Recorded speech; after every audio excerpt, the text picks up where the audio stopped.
Hey everyone! Today I'm showing you how to achieve the perfect no makeup look.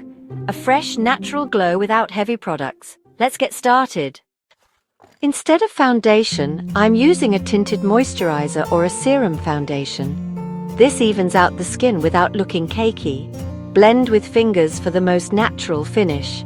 Now let's conceal only where needed, under the eyes, around the nose and any blemishes.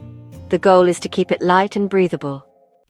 For a fresh, youthful glow, I'm using a cream blush on the cheeks. I'll also add a bit of liquid highlighter to the high points of my face. For soft, feathery brows, I'm using a brow gel instead of a pencil. This keeps them looking full and natural. Curling lashes makes a huge difference. I'm skipping black mascara and using a clear or brown mascara for a softer effect. To finish, I'm applying a lip tint or nude gloss, something light and effortless. And that's it! A quick and easy no makeup look that's fresh, effortless and perfect for any day. Don't forget to like and subscribe for more beauty tips.